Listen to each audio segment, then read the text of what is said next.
یہ ہے کہ خواتین کو سر ڈھانکنا ضروری ہے اذان کے بعد دعا پڑھنے کے لیے اور درود پڑھنے کے لیے۔ خواتین کو سر ڈھانکنا ضروری ہے اجنبی مردوں کے سامنے، خواتین کو سر ڈھانکنا ضروری ہے نماز کے اندر۔ جہاں پر سر ڈھانکنا واجب ہے وہاں پہ بہت ساری خواتین اس کی کوئی رعایت نہیں کرتی ہے۔ یہاں تک کہ ایسی خواتین بھی دیکھی جاتی ہیں جو بازار میں گھوم رہی ہیں سر کھول کر کے، بغل سے مسجد سے اذان کی آواز آئی جلدی جلدی سر ڈھانکنے لگتی ہیں۔ یہ جہالت کی اعلیٰ ترین قسم ہے۔ اذان ہونے پر سر ڈھانکنے کا کوئی ثبوت نہیں ہے۔ اذان کا سر ڈھانکنے سے کیا تعلق ہے؟ اسی طرح سے اذان کے بعد جو دعا پڑھی جاتی ہے اس کا سر ڈھانکنے سے کوئی تعلق نہیں ہے۔ تو یہ جہالت ہے ایک طرح کی۔ مطلب دیکھیے، جب ایک واجب چیز کو آپ چھوڑتے ہیں تو اس کی جگہ پر بدعت لے لیتی ہے۔ ایک سنت کو چھوڑتے ہیں تو بدعت لے لیتی ہے۔ اب سر کو جہاں پر ڈھانکنا ہے وہاں نہیں ڈھانکتے ہیں، اور جہاں پر نہیں ڈھانکنا ہے وہاں پر ڈھانکتے ہیں اور ساتھ میں اس کو شریعت سمجھتے ہیں۔ تو یہ جہالت ہے، اس کا کوئی ثبوت نہیں ہے۔ تو سر جہاں پر ڈھانکنا ہے وہاں پر ڈھانکیے، ٹھیک ہے۔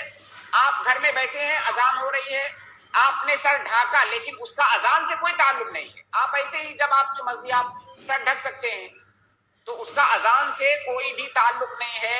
لیکن یہ غلط فہمی ہندوستانی معاشرے کے اندر بہت زیادہ شدت سے پھیلی ہوئی ہے کہ اذان ہو رہی ہے جلدی سے سر ڈھانک لو۔ کوئی اجنبی سامنے سے گزر رہا ہے، گھر میں عورت کے بہت سارے ایسے مرد ہیں جو اجنبی ہیں، وہ سامنے سے آ جا رہے ہیں، ان کو کوئی فرق نہیں پڑتا ہے۔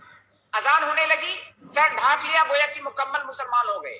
اسلام کے جتنے تقاضے تھے، ایمان کے جتنے تقاضے تھے، پردے کے جتنے تقاضے تھے، اذان کے وقت سر ڈھانک لینے سے سب پورے ہو گئے۔ یہ اس کا شریعت سے کوئی بھی تعلق نہیں ہے، بلکہ اگر اس کو کوئی شریعت سمجھ کے کرتا ہے تو ایسی صورت میں یہ چیز بدعت ہے۔ جی شیخ، جزاک اللہ خیر۔ اللہ آپ کے علم میں برکت عطا فرمائے، عافیت عطا فرمائے۔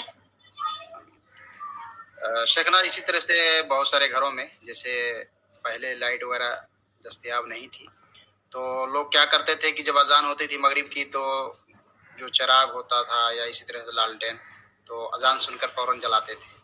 تو اس کو بھی کہیں نہ کہیں جو ہے بدعقیدگی سے جو ہے بالکل اس کا تعلق بالکل بدعقیدگی سے ہے۔ دیکھیے جی، دین کے اندر کوئی معمولی سی چیز بھی اگر داخل کر دی جائے اپنی طرف سے تو یہ بہت بڑا جرم ہے، یہ بہت بڑا جرم ہے۔ اب دیکھیے، جو مسئلہ آپ نے ذکر کیا دیکھنے میں تو بہت معمولی بات ہے، لیکن اگر اس کو اس نظریے سے دیکھا جاتا ہے کہ یہ دین کا حصہ ہے، گویا کہ اللہ نے اس کا حکم دیا ہے، رسول نے اس کا حکم دیا ہے، اگر کوئی اس طرح سے اس نظریے سے ایسا کرتا ہے تو یہ بدعت ہے۔ اور مطلب بدعت یہ کفر اور شرک کے بعد جو درجہ ہے گناہوں میں، وہ بدعت کا درجہ ہے۔ تو یہ بہت بڑا گناہ ہے اگر کوئی اس کو دین سمجھ کر کے کرتا ہے۔